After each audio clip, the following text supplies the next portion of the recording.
Bom, então, para lembrar o que a gente fez até aqui, né, eu comecei o curso apresentando para vocês uma cronologia da França, basicamente no século XVI. Né? Eu usei as figuras dos reis franceses, vou tentar mais para cá que a luz fica melhor, dos reis franceses para poder situar historicamente essa tentativa colonial da França Antártica. Né? Foi essa a primeira aula, basicamente.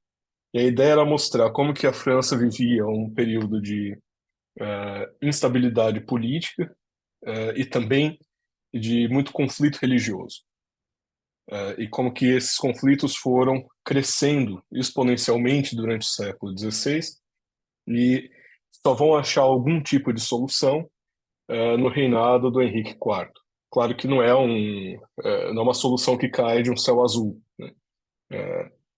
Muitos problemas seguem existindo, mas a guerra civil e a eclosão da guerra civil que a gente viu, ela se contém a partir daquele ponto. Então, essa foi a primeira aula, basicamente. E uma tentativa de indicar, na primeira aula, que o Brasil faz parte dessa história maior. Maior não por ser francesa, mas por ser transatlântica, né? E que esses conflitos de religião, eles são conflitos europeus, não só franceses, mas que a França teve uma manifestação muito específica desses conflitos, que teve reverberações numa parte da nossa história colonial. Então foi isso que eu tentei fazer na primeira aula. Na segunda aula, a gente abordou a escrita do André TV e também a sua vida, né? E o TV ele escreveu muito, embora muitas pessoas tenham escrito os textos que ele assina, né? Então saber o que exatamente o TV escreveu é difícil, mas é muita coisa com o nome dele, né? Que ele assinou mesmo. Mas ele tinha o que a gente hoje chamaria de ghostwriters, né? Então havia muitas pessoas que escreviam os textos que são atribuídos ao TV. Isso era uma prática relativamente corriqueira no século XVI, né? Isso não é propriamente não é plágio nesse sentido, não é desonesto no século XVI que isso fosse feito. E eu foquei sobretudo nos textos das singularidades da França Antártica, apesar do livro mais interessante dele ser a Cosmografia Universal. Na Cosmografia Universal de 75, tem muito mais informações sobre os índios no Brasil, e sobre a tentativa colonial francesa no Brasil, mas as singularidades ficaram mais marcadas no, na recepção da escrita do TV no Brasil. Por isso que eu escolhi para um curso de extensão, eu escolhi falar das singularidades, principalmente. E a gente leu alguns trechos, a gente viu a técnica do TV de descrever a flora, a fauna e também os indígenas, né? E, e também vimos as ilustrações que acompanham o livro, e como há um certo descompasso para o nosso imaginário, né, entre a descrição textual e a imagem que vai junto com ela, né? E como que isso é gerado justamente porque nós temos um repertório imagético daqueles animais, né, e das plantas, enfim, e quem fazia as ilustrações de TV não tinha. Então era totalmente construído via descrição verbal, né? Então isso também é interessante. Eu apontei como que isso pode ser útil para os estudos literários, para a gente pensar técnicas de descrição e por aí vai. Foi isso que a gente fez até aqui.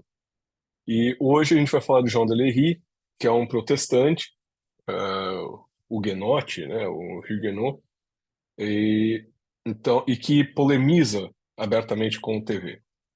Né? Só que a gente, antes de falar do Lery, eu vou passar a palavra para o Jorge, para que o Jorge possa apresentar para a gente a pesquisa que ele está fazendo, né? Porque eu também estou curioso para conhecer. Né? Então, Jorge, fique à vontade, a palavra é sua e pode usar quanto tempo você achar necessário. Obrigado, professor Caio, professora Maria Ângela, né, pela oportunidade. estar aqui. É uma pena não ter conseguido participar das primeiras semanas de aula, né? Ainda assim, enfim, obrigado pela oportunidade também de comunicar um pouquinho da minha pesquisa, que acho que só corrigindo, acho que ficou um pouquinho mal entendido. A minha pesquisa em torno da França Antártica, ela foi no mestrado, né? No doutorado eu continuo com o mesmo personagem que esteve na França Antártica, mas que agora num outro contexto. Eu pesquiso e trabalho com as duas obras que ele publicou posteriormente à França Antártica. Ainda assim, é sobre essa pesquisa no mestrado, né, e um pouquinho dos dados que eu utilizo ainda na pesquisa do doutorado que eu vou tentar falar com vocês agora. Antes de começar, professor, demais colegas, se vocês puderem me ajudar, eu sou um pouquinho leigo para compartilhar documentos aqui, vou tentar, Ah, sim, e às só um vezes... minutinho. Eu tenho que liberar aqui para você, só um segundo. Ah, tá, É, beleza. aqui. Pronto, agora você deve conseguir. Tá, aí você É você me clicar no envia... botão verde que tem aí. Sim, O meu tá em inglês, né? Isso, foi. Maravilha. isso.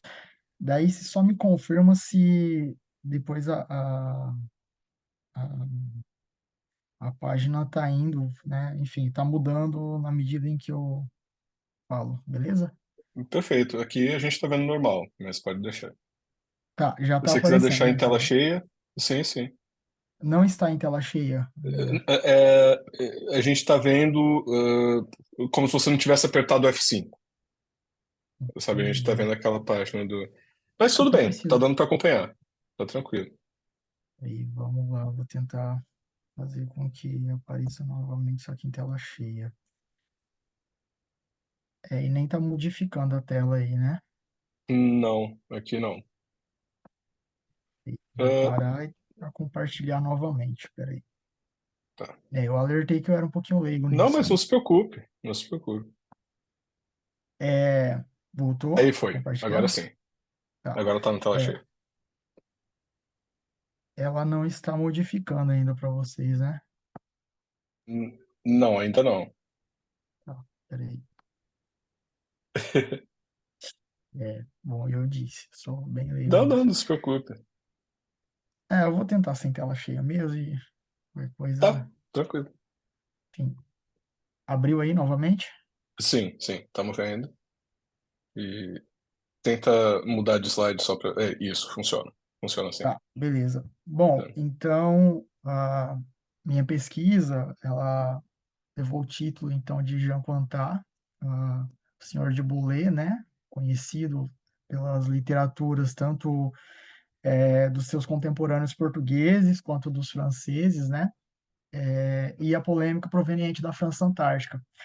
Daí aqui, antes de apresentar um pouquinho sobre mim mesmo e propriamente sobre minha pesquisa a partir do Boulé, eu justifico a utilização, principalmente da imagem dele aqui, né? Ela é uma imagem publicada na revista, qual que é o nome? Alguma coisa, História, é da Abril mesmo, da editora Abril, enfim, que fala rapidamente sobre França Antártica e um pouquinho sobre o boleio. Eu achei curioso que eles ilustraram ele, né? Até isso em 2020, parece que já tem algo atualizado lá, que inclusive sumiram com o nome do ilustrador. Que na época eu consegui contato com ele, perguntei por onde ele deduziu, né, que a imagem dele fosse isso, né? Enfim, ele disse que basicamente se inspirou em alguns outros franceses. E aí, enfim, mas resolvi utilizar essa imagem como mera ilustração. Então, como o professor já tinha dito, né, hoje eu sou doutorando, mas essa pesquisa eu realizei quando eu fazia o mestrado em História pela Unesp de Assis, né? É, essa comunicação, meu Deus, essa comunicação, ela tem o objetivo de expor os resultados parciais dessa pesquisa, né, sobre a trajetória do Jean Contat, o João de Bolé, América Portuguesa, né, é porque o brasileiro desde a época já tinha essa mania de aportuguesar nomes, né, e termos, enfim, né, enfim, e desde a sua vinda da França aos seus dias finais, possíveis de se averiguar, peraí, de se averiguar, em que, por ele, tentamos entender o projeto França-Antártica, a colonização do Rio de Janeiro, a disputa e extensão de memória e também, né, a extensão de terras, né, entre os católicos e protestantes da época, né, e as ações da Inquisição que o envolveram, né, nas suas teias. Jean Contat, dos registros sobre a França Antártica, se fez conhecida entre os portugueses como João de Bolé, da cidade, comuna de Troyes, a região de Charente, né, próximo a La Rochelle, na França. Ele chegou no Forte Coligny em 10 de março de 1557, numa frota de 3 navios, com os colonos cerca de 300 homens, entre eles operários, marinheiros e 14 reformistas. Ah, Ele vinha então, né, a convite de um primo, e principalmente porque ele recebeu a proposta de ser, enfim, uma espécie de intérprete ou propriamente de além de ajudar a fazer as leis, né, que ajudasse a organizar os franceses dessa ilha, né, as regras, né, de convivência ali, né, também de interpretações de assuntos em torno do episcopado, né, entre os reformistas. Então, ele era doutor nas letras latinas, gregas, hebraicas pela Sorbonne, né? E vale colocar aqui que o doutor daquele termo, né, utilizado, esse termo utilizado para aquele período, né, ele é diferente do doutor com doutorado de hoje, né?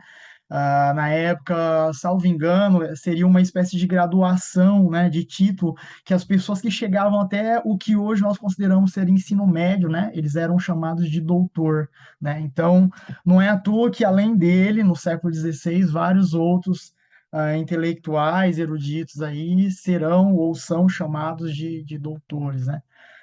Então ele veio à América Portuguesa a convite de um primo, como eu já disse, né, para ajudar o Nicolas Durand de Villegaillon a elaborar estatuto para melhor convivência na França Antártica. Seu papel de legislador, né, para o qual ele foi convidado, né, ele logo some ante o teólogo que logo ele assume, né, ao se posicionar nas discussões sobre as celebrações da fé, que divergiam entre as ideias de Villegaillon e dos ministros, né, o Pierre Richier e o Guillaume Chartier, né, enviados por João Calvino. Uma curiosidade que eu acho que é bacana colocar aqui, Jean Contat ele veio na mesma embarcação que Pierre Richier, o Guillaume Chartier. Existem outras pesquisas em torno desses dois nomes, principalmente, né? Enviados pelo próprio Calvino, que também ajudou a financiar de algum modo aí essas viagens, né? Da França para cá, né? Com o intuito desse projeto França Antártica, né? E o Jean Contat ele fica sabendo justamente da responsabilidade para as quais esses dois, né, o Richier e o Chartier aí foram convidados, né, logo na vinda, durante a viagem, né, e desde ali então, segundo alguns outros franceses aí, ele fica empurrado, já chega descontente na ilha, né, justamente porque ele também tinha intuito em falar um pouco mais sobre o que ele pensava, sobre essas discussões religiosas ou não, ali que ocorriam na França e na Europa daquele período, né? Só uma pergunta, eu estou modificando os slides aqui para vocês estão. Sim, a gente está agora num slide que o último parágrafo é sobre o papel do legislador, Ah, some, a tá. gente tá... Isso. E só uma questão não, só um comentário. Sim, claro. Justamente nessa frota, né, que o Calvino envia, é que vem o João de Lery, né? Então, hoje a gente vai ver duas personagens, né, dessa frota. Então, por isso que Pois é, eu gostei enfim, é oportuno o momento, mas pois é, pode seguir, pode seguir. pois é. Bom, então, é, das divergências, então, né, após essas divergências, né, aqui eu já pulo um trechinho, mas na ilha ainda, né, a partir do momento que esses dois, né, enviados por Calvino chegam, eles tentam celebrar de algum modo, né, a ceia, por exemplo, né, alguns cultos, alguns cerimoniais em torno das religiões que eles a princípio tentavam já fundar naquele período na França e na Europa, né?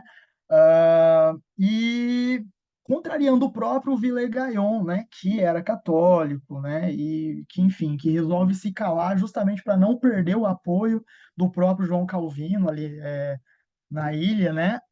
O Bolet, diferentemente dele, não concordando com isso, não consegue ficar calado, né?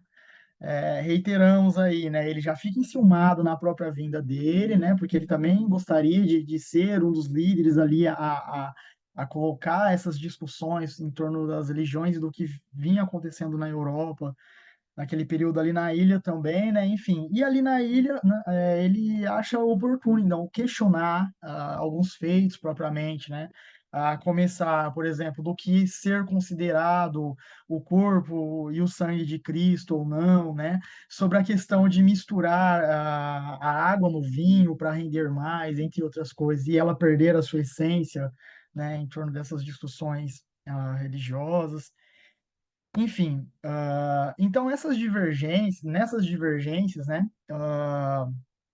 que foram várias, né, várias tentativas de cerimoniais e Boulez ali criticando e questionando, e em algumas delas o próprio Villegagnon acaba não conseguindo ficar calado, né, e começa a se posicionar também, o que gera uma outra revolta também com os próprios protestantes, e vale colocar, quando a gente lida com a literatura desse período, inclusive escrita pelos próprios franceses, quer contemporâneos a ele, né, de meados do século XVI, quer posteriores, né, século XVII, XVIII, e as literaturas também que trataram dos próprios portugueses que trataram também, né, sobre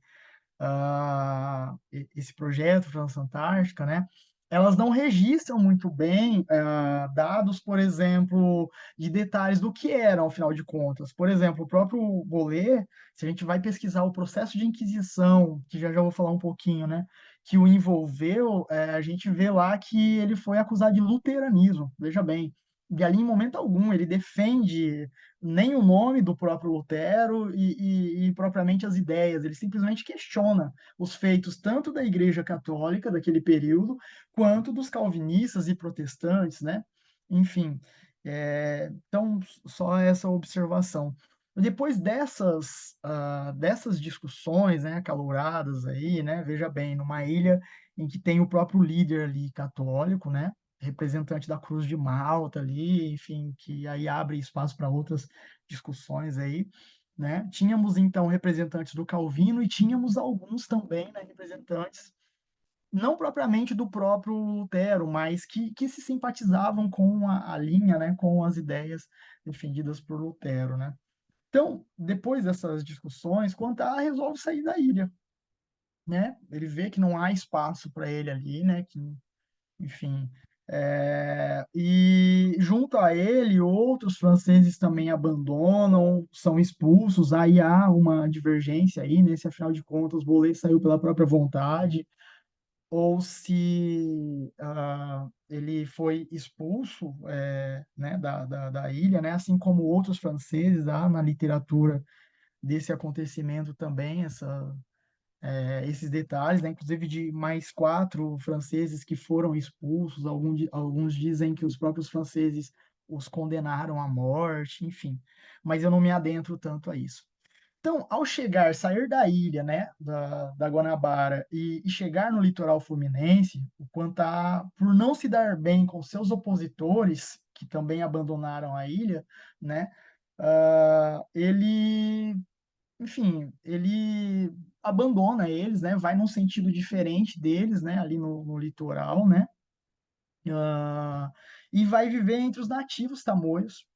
E ao acompanhar um dos confrontos militares dos indígenas com as forças lusitanas, mais ao sul, ele passou para o lado dos portugueses, indo ficar algum tempo em São Vicente. Ah, Apesar de ser doutor na Sorbonne e dominar algumas línguas, Quantá não falava o português, mas usava o conhecimento que tinha sobre assuntos da fé para se socializar, para se interagir, né?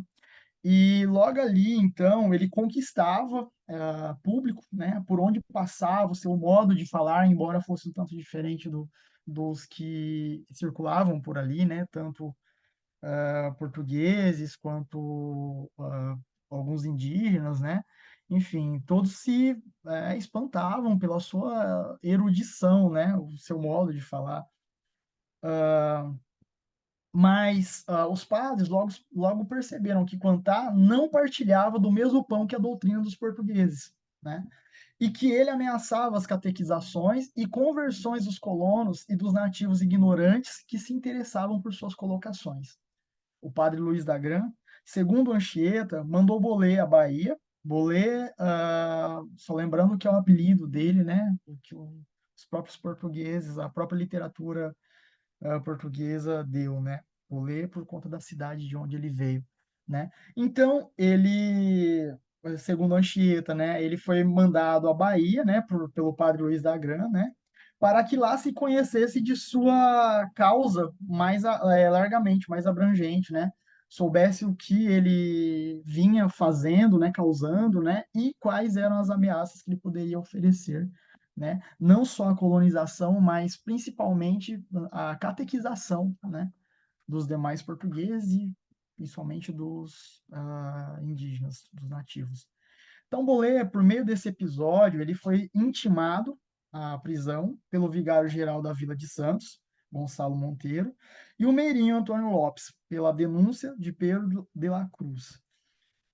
No seu processo, publicado em 1903 pelos Anais da Biblioteca Nacional do Rio de Janeiro, é registrado que, ao receber a intimação em nome do bispo, ele respondeu que. Só um segundo que eu não estou achando a seta aqui, mas se o mandava chamar o dito senhor bispo por boa amizade, que iria ao outro dia, mas se o mandava prender, que não queria ir, e não conhecia bispo nem arcebispo, nem havia de ser julgado por clérigo nenhum, nem os conhecia, e depois de lhe dizerem que havia de vir preso, por ele dito, monsenhor, foi dito que tinha feitos a El Rei, né? E que, ainda que ele quebrar a cabeça de Jesus Cristo, que lhe houvera de guardar 2 ou 3 dias para que ele saíra fora, né? O que nos trouxemos ao dito Monsenhor de Bolé, preso, né? Perante o dito Senhor Bispo, e pelo dito Senhor Bispo foi mandado que o levassem à cadeia, aonde foi levado e ficou preso. Então, estes são termos aí do seu próprio processo, né? Aqui os dados, então, né? A versão manuscrita dele, né? Ele está arquivada na Torre do Tombo, né? Que também temos em mão essa versão. E ao final do depoimento de um dos companheiros que partilharam da cela com ele, né? No caso, esse companheiro chamado Guilherme de Laporta, né, ele deixa registrado, então, né, alguns dados aí sobre essa experiência de conviver com o Bolé, né? Por que que eu estou trazendo isso para vocês, gente?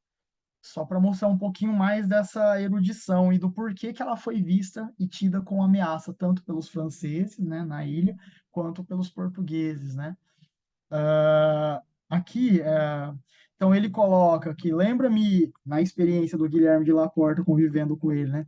Lembra-me que, estando preso no Brasil, muitas vezes, como carcereiro, Antônio Fernandes vinha ver os ferros e assentava-se junto comigo e praticávamos 2 ou 3 horas de pera, né? No caso, para passar a noite, e muitas vezes nossas práticas perdão, eram sobre minha prisão e sobre as coisas que me acusavam em presença de todos os presos, como me parece que já tenho dito nas perguntas no Brasil, e não duvido que dissesse muitos desatinos, porque a ocasião que eu tinha e a prisão bastava para desesperança e porém não lembrado porque tenho memória de nada.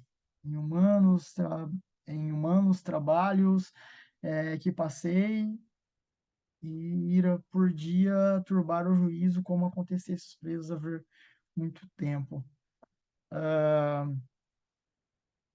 Peraí, cliquei no lugar errado.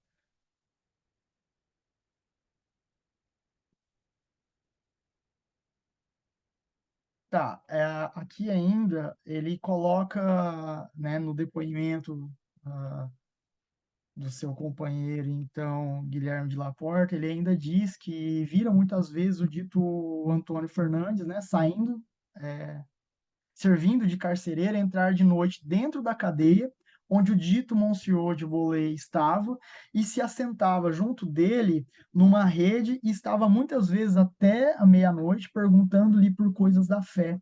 E o dito Monsieur de Beaulieu lhes dizia e estavam praticando muito espaço de tempo e que uma vez via o dito Antônio Fernandes pedir por escrito certas coisas da fé ao dito Monsieur de Beaulieu, dizendo que lhe as deixasse por escrito por sua lembrança, para lhes ficar para depois que ele fosse, né? No caso, que ele fosse solto, que ele fosse condenado ao que se costumava condenar naquele período, né? Inquisição. Só antes de voltar, de seguir à frente, né? Então, só para a gente ver um pouquinho mais, né, sobre o quão interessante era esse personagem, né, o Bolê, né, ainda preso, mesmo aqueles que o mantinham preso, né, eles sentavam em torno dele para ouvir a sua erudição, para falar, para questionar sobre a fé, né, entre essas questões do papel do próprio Papa, né, enfim, sobre eles serem considerados santos ou não, enfim, entre outras questões que ainda hoje, né, ainda nos dias atuais, muitos de nós fazemos, né, independente de termos ou nos simpatizarmos com algumas doutrinas religiosas por aí. Então, Jean Contat permaneceu preso por 3 anos em Salvador, mas conseguiu ser atendido na solicitação para ser transferido e julgado pelos inquisidores apostólicos do arcebispado de Santo Ofício de Lisboa. Após esse traslado, permaneceu quase um ano preso em Portugal. Depois dos dados acima detalhados sobre seu percurso, os inquisidores decidem que perdão, aqui eu não estou conseguindo ler porque tem uma parte aqui, mas enfim. É, ele abjuraria, é isso? Qual é a primeira palavra que está aí? Que aqui aparece uma situação. Desculpe, só tô Quais são tentando. as. É que eu não tenho acesso a isso, tá na tua tela, Ah, tá. não E é para na vocês minha. não está muito claro aparecendo aí? Tem uma palavra, deve ser seus Ah, heréticos ah, errores. tá. Então é isso que está sendo coberto aqui. Seus Sim, sim. heréticos errores em forma e em pena de penitência deles, né? Que ele deveria se arrepender então desses erros, né? E se confessar 3 Páscoas do ano, né? E nelas receber o sétimo sacramento do conselho do seu confessor, que isso mesmo lhe será assinado e rezar os sete salmos, né? Penitenciais em todas as quartas e sextas-feiras da semana por tempo de um ano com suas preces e ladainhas, né? É curioso como eles registram, inclusive. E mais orações fazendo todos os mais altos de bom católico cristão e se guardava muito da comunicação de pessoas suspeitas, né? Então ele não deveria conversar com outras pessoas que tivessem a mesma característica que ele, né? Principalmente com relação a críticas, né? E que lhe possam causar dano à sua alma nas causas da fé, nas coisas da fé. Então, com outras considerações que nisso se houveram e não saíra do reino sem licença dos inquisidores, né? Então, essas foram as 3 principais condenações que ele sofreu após sair da prisão, né? Ele poderia sair, poderia circular em Portugal, mais precisamente em Lisboa, né? Mas ele não poderia se comunicar com outras pessoas que fossem vistas como uma ameaça à igreja, aos feitos, né, da igreja ali, né? E tampouco poderia retornar à França, né, que era seu território, né, e muito menos à América Portuguesa, né? Enfim, porque em ambos territórios ele poderia vir a causar, né, enfim, prejudicando a colonização dos portugueses, né? Então, para o doutorado, eu me proponho adentrar nas obras que ele publicou após sair da prisão e que já tem em mãos, procurando quais foram os saberes e pensadores e os pensamentos da época que influenciaram sua formação, sua erudição e sua singularidade. Junto a isso, pretendemos realizar uma edição modernizada das obras, com notas transcrevendo elementos não mais comuns atualmente, como sinais de abreviatura, sinais de pontuação, paragrafação, translineação, separação vocabulária, etc., desenvolvendo um estudo da história destes textos das obras, sua produção, circulação e transmissão. Quantar estudou na Sorbonne, porém ainda não encontrei nenhum documento que comprove isso ou sobre o seu passado na França. Além destes, há também a necessidade de tentar buscar sobre a existência dos manuscritos das suas obras publicados em Lisboa, pelo impressor Marcos Borges, né, um dos principais impressores de Portugal naquele período, né, 1566, além de mais vestígios sobre a história desse contato, né, entre o Quantar e o Marcos Borges, né? Como assim? O cara acaba de sair da prisão, condenado pela Inquisição, né? E consegue publicar duas obras. Veja bem, se hoje já não é tão simples, né? Claro que é muito mais simples do que naquele período, né? E muito mais simples do que há um século atrás, por exemplo, né? Mas se ainda assim não é tão simples publicar uma obra hoje, pleno século XXI, né? Como assim? O cara tinha acabado de sair da prisão, dos cárceres da Inquisição e enfim, como? Influenciado por quem? Quais foram os interesses que permitiram que ele publicasse, né? Nas próprias obras dele estão anotados lá, né, que antes de ser publicada elas foram averiguadas por chamados na época, né, de deputados isso é o termo, deputados da Inquisição que tinham a missão de fiscalizar as obras, enfim. Uh, e ainda assim passou, né? Embora essas obras continuassem questionando os feitos, né, da igreja, os feitos do rei, né? Enfim, né? Talvez como mais remotamente aqui, né, na ditadura militar, talvez os censores não tivessem a erudição que ele teve por conta disso, acabaram deixando passar. Enfim, são curiosidades aí que talvez ao final do doutorado eu tenha um pouquinho dessas respostas.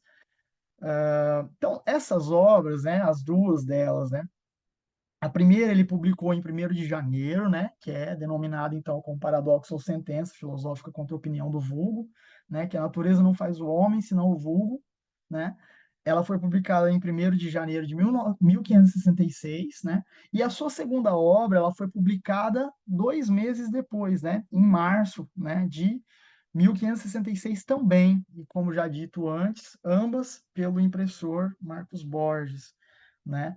Então, como já dito, essas duas obras nós temos em mãos, ambas foram publicadas pela Gallica, né, Biblioteca Nacional da França, e não me lembro agora qual é a outra plataforma digital também francesa que publicou essas obras, né? Mas além dessas plataformas francesas, né, temos hoje também nas plataformas brasileiras, por exemplo, pelos anais da Biblioteca Nacional do Rio, né? E essas obras,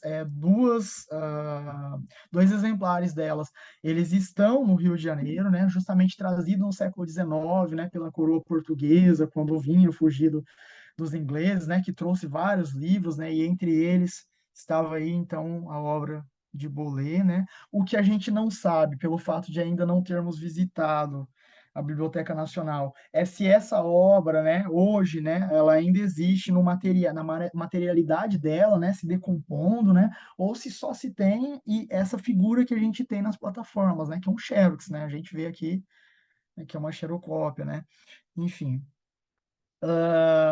Das demais obras, que embora eu não tenha falado aqui, né, porque eu passei rapidamente falando sobre a sua experiência nos cárceres, né, no seu processo de inquisição, ele cita que escreveu duas obras, né, durante a sua enquanto ele esteve no cárcere, né, e ao final do seu processo, inclusive, ele reclama, né, ele cobra, né, cadê minhas obras? Eu quero minhas obras de volta, porque os inquisidores tomam essas obras, né, mas nós nunca tivemos contato e nem registros, né, de que essas obras ainda existem ou existiram de fato, né, que são essas duas aqui, então, né, contra Calvino e suas obras heréticas e em favor dos católicos, né, e a outra, o colóquio de Giovanni Senhor de Bolé, né, com Alxana de Faraó, capitão turco, né. O que eu acho interessante é como ele aborda algumas temáticas, né, em torno da religião, né, e ao mesmo tempo que ele alfineta a Igreja Católica, ele também alfineta os protestantes daquele período, né, e sem mesmo se sentir filiarizado, se é que eu posso utilizar esse termo, né, a algumas dessas doutrinas, né. Então, essas duas que ele diz no seu processo, né, que escreveu, mas que os inquisidores tomaram, né, nós nunca tivemos contato, né, como que já registrei. Então, algumas das principais fontes que eu utilizei na, no percurso da pesquisa durante o mestrado, né, foram essas aí que estão expostas para vocês, e algumas outras referências, tanto de escritos, né, de contemporâneos seus, como a do próprio Léry, que o professor vai falar daqui a pouco, né, entre outros contemporâneos ou posteriores seus que registraram o nome de Jean Quantat, né, ou João de Bolé, nas literaturas sobre a França Antártica e sobre as ameaças às religiões na experiência da França aqui na América Portuguesa e de próprio Portugal com a Igreja Católica aqui em território hoje brasileiro, hoje chamado de brasileiro, né? Acho que é isso. Fico aberto então a sugestões de correção, talvez, da minha fala ou questionamentos que eu puder contribuir. Espero ter sido útil também para a aula do senhor, professor. Ah, mas com certeza, eu agradeço, Jorge. E eu não sei se alguém tem pergunta, se quer fazer pergunta agora, se prefere deixar para o fim. É com vocês, realmente. Podem mandar no chat, pode abrir o microfone se quiser. E agradeço, fico muito feliz de saber que você vai editar, né? Porque eu sempre falo que o corpus da colônia, ele precisa ser constituído ainda, né? A gente precisa de edições das coisas, né? Então, trabalho interpretativo é fundamental, é necessário, a gente tem que fazer, só que sem edições que tornem isso acessível, novos trabalhos não surgem, né? Então, eu fico feliz em saber que você vai editar. E ver se, sugestão só, sobre esses textos, imagino que você já tenha visto, mas esses dois que nos têm notícia de onde estejam, né? E se é que existem, né? Porque tem muita coisa também que as pessoas dizem que escreveram, mas ninguém nunca viu, né?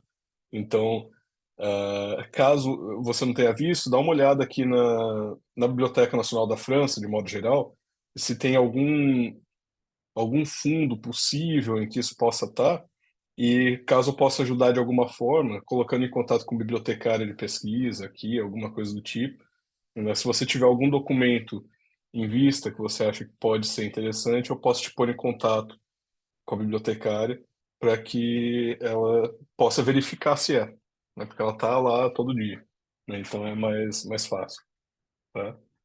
E Professor, eu uhum, agradeço a sugestão e eu não coloquei outros dados sobre a minha pesquisa atual, até para não roubar talvez a cena assim, da temática que será tratada aqui mesmo. Mas até como propaganda, eu não conhecia ainda a turma, né, que está assistindo aqui, né, como propaganda e talvez até uhum, para o senhor, caso queiram se aprofundar um pouco mais. Eu estou em contato com uma professora da Sorbonne, é a professora que ficou responsável pela cátedra de assuntos sobre a América Portuguesa, sobre a história do Brasil lá na a França, né? Charlotte? Lá na... Pois é, a própria. Sim. Inclusive, quem me passou o contato dela foi a professora Laura, né? Que é Uhum, até o sim. cargo da professora Laura, que ela está substituindo, né? Uhum. E justamente ela disse, ela já me passou alguma coisa, que tem alguma coisa dele nos arquivos da biblioteca da Sorbonne. É interuniversitária. Eu sei que leva a É. sigla de BIS, né? Uhum, Interuniversitária, sim, acho que sim. é da Sorbonne. Mas eu aceito sim esse contato, preciso, inclusive, né? Depois a gente vai conversar Justo. sobre isso. Muito Perfeito, obrigado. perfeito. Não, imagina, um prazer. E obrigado por aceitar fazer a apresentação aqui também.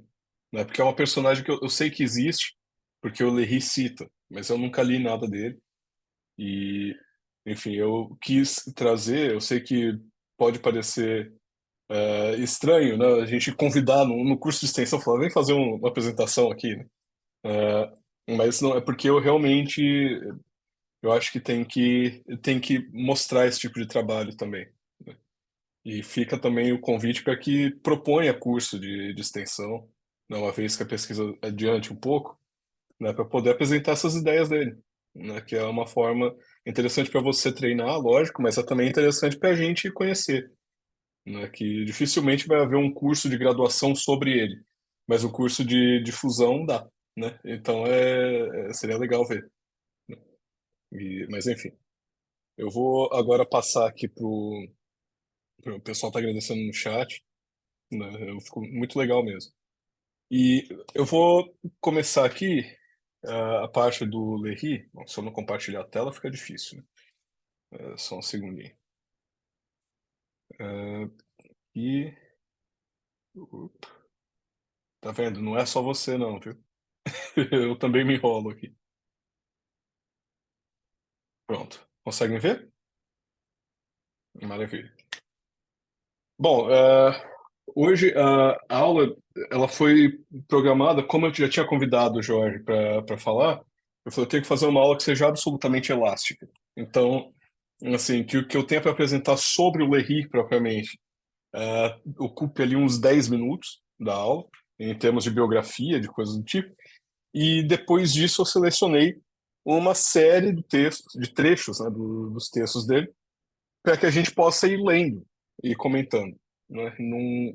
A ideia é que a gente vá lendo até o horário terminar. Quer dizer, eu não tenho muita ilusão de que vai conseguir ler tudo, né? Mas se conseguir ler alguma coisa, já estou satisfeito. Né? Então, é, eu começo aqui só apresentando essa figura, né, do Lery e alguns dados mínimos para que a gente possa situar. Ele nasce ali ou em 1534 ou em 36, né? Então, mais ou menos 20 anos depois do TV, né? Então, Lery é bem mais novo. É, e isso também indica que ele já, quando ele se torna adulto, a instabilidade política e religiosa na França já está fervendo, né? Nasce numa cidadezinha pequena, La Margelle, que é perto da cidade de Dijon. Vocês talvez o conheçam por conta da mostarda, né? Mostarda de Dijon, né? Essa cidade é minúscula ali, perto de Dijon. Ele se converte para a religião reformada, né? Que a gente hoje chama de calvinismo, mas veja, o Calvino estava vivo e ativo na época e os dois são contemporâneos, né? Então certamente ela não era chamada de calvinismo, mas ele se converte a essa religião e ele viaja para Geneve, né, para a Suíça, junto com o Calvino, em 1552. Né? Então, a França Antártica começa em 55 e em 52 o Léry está indo para a Suíça, né? Por uma questão religiosa. O Léry, ele era, antes de se... Bom, mesmo depois que se converte, ele segue sendo, né? A profissão dele é sapateiro, né? Ele não... nem o Léry, nem o TV são homens letrados, assim, de fato, sabe? Com uma formação universitária e tudo mais. Não, eles são. O TV tinha a formação franciscana e o Léry era um sapateiro. Inclusive, isso era uma crítica muito forte que os católicos da época faziam aos pastores protestantes, de modo geral. Né, que eles falavam que a Igreja Católica tinha bispos e padres que estudavam por anos a doutrina para poder começar a professá-la, né? E a Igreja Reformada, ela tinha sapateiros que comentavam a Bíblia, né? E era uma forma de deslegitimizar a fé reformada. Mas, enfim, então em 52 ele vai com Calvino para a Suíça. Em 56, o Villegagnon envia uma carta ao Calvino pedindo que ele envie ministros. Eu comentei isso com vocês na última aula, né, que ele envie ministros para a França Antártica, porque ele está precisando de mais gente para poder divulgar e também garantir a manutenção de uma ordem cristã, né, na colônia que ele está tentando estabelecer. Bom, o Calvino escolhe 14 pessoas para enviar. Uma dessas 14 pessoas é o João de Lery. Aí ele vai, então, na mesma tripulação, na mesma, enfim, expedição, né, que o Cointreau, né, que acabou de se apresentar. Então, ali de março de 57 até janeiro de 58, o Lery vive com o pessoal na França Antártica. Então, o tempo de observação que ele tem no Brasil é muito maior do que o tempo que o TV teve. Por isso que o Lery fica tão indignado com as coisas que o TV fala, né? Porque o TV comenta muita coisa que ele nunca viu de fato, porque ele ficou só algumas semanas ali. E daí uma boa parte dessas semanas ele ficou na embarcação, enfim, ficou retirado, né? Porque estava doente.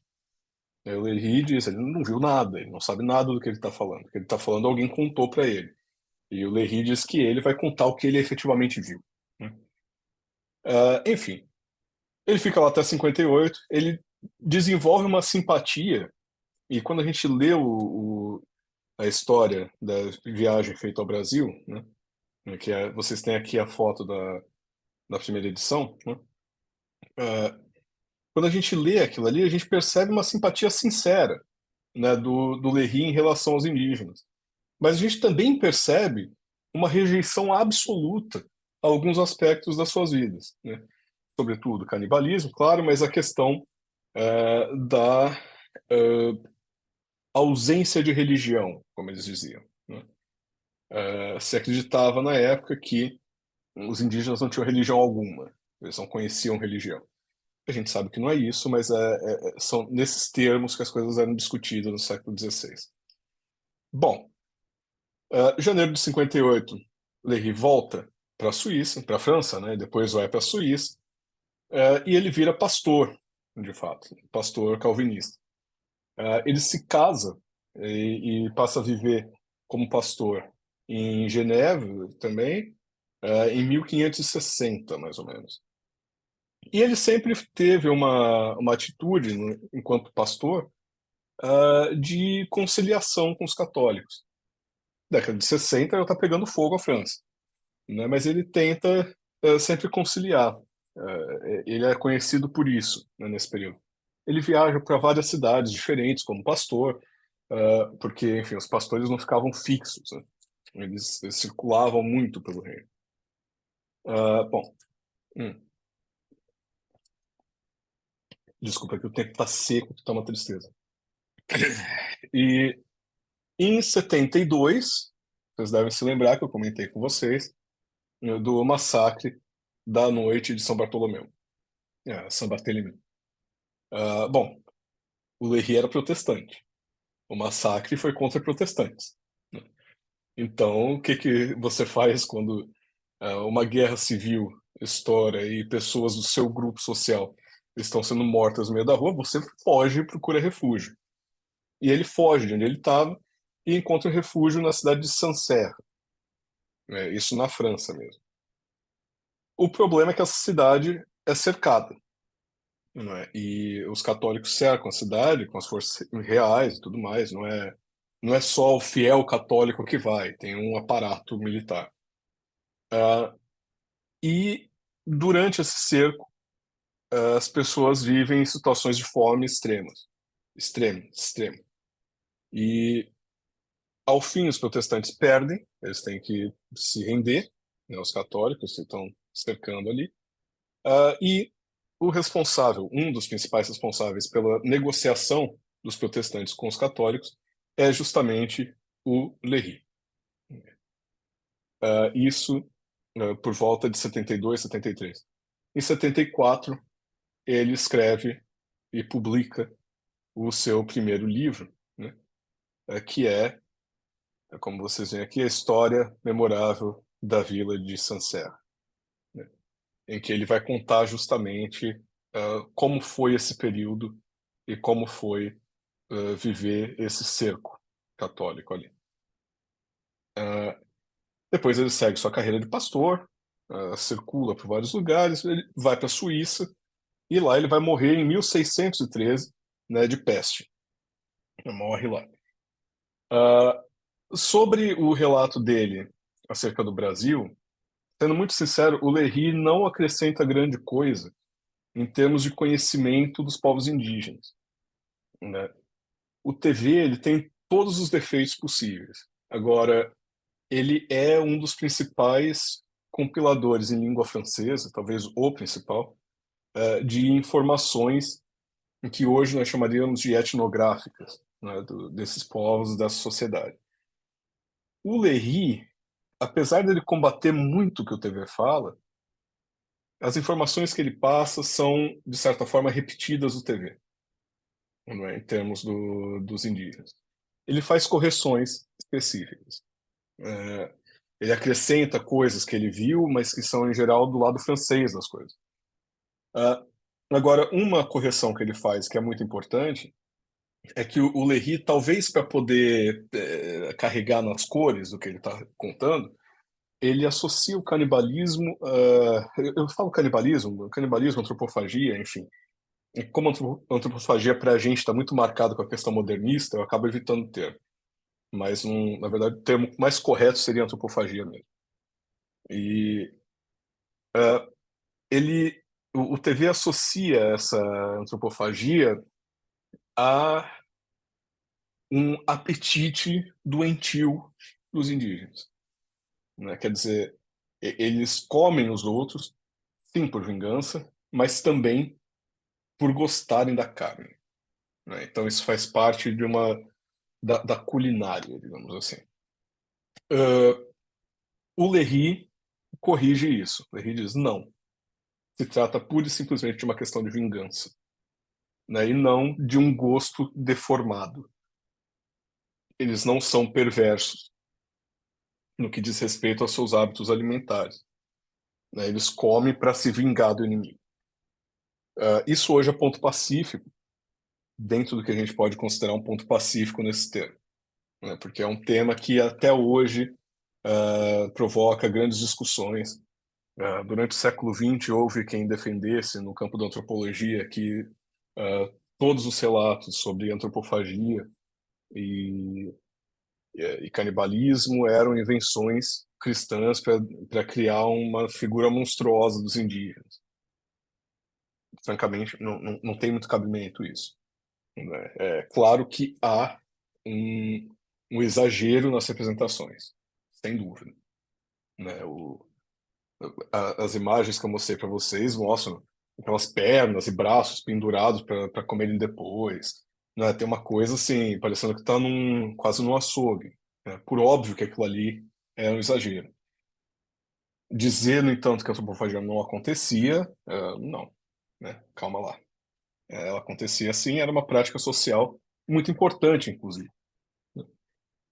Mas até hoje, inclusive, acho que a questão de 2 ou 3 anos, duas professoras de antropologia na Suíça, se não me falha a memória, publicaram um artigo exigindo maior rigor ao tratarmos dessas fontes, né? Porque, quer dizer, a gente não pode negar a existência da antropofagia, a gente também não pode acreditar em tudo que essas cartas, esses relatos do século XVI dizem. É preciso ter critérios objetivos para a leitura disso. Concordo. Quais critérios? Bom, aí está o problema, né? É, aí é por isso que a gente fica fazendo mestrado, doutorado, e nunca termina de estudar o tema, porque é difícil chegar numa conclusão. Então, esse é o Léry. é, Isso é o que o Léry faz, basicamente. Ele tem essas duas obras. Infelizmente, no Brasil, se popularizou a ideia de que o estudo do que o Léry fala sobre o Brasil é centrado exclusivamente na história de uma viagem feita na terra do Brasil. Isso tem um problema grave, né? Grave mesmo, assim, que é o fato de que a gente desconsidera a história desses dois livros. Por quê? É verdade que o Léry esteve no Brasil na década de 50, óbvio, na França Antártica. E que a questão de Sancerre acontece na década de 70, portanto, muito depois. No entanto, ele publica primeiro a história do cerco de Sancerre e só depois é que ele vai publicar a história da viagem feita na terra do Brasil. Na história da vila de Sancerre, né, da cidade de Sancerre, ele usa em diversas passagens a sua experiência no Brasil para interpretar o que está acontecendo ali. E há uma cena que nós vamos ler aqui, né, nessa história, de canibalismo causado por fome extrema, né? E, e ele imediatamente compara aquilo com o canibalismo dos Tupinambás, para questionar, né, para falar isso que eu vi em Sancerre é pior, né?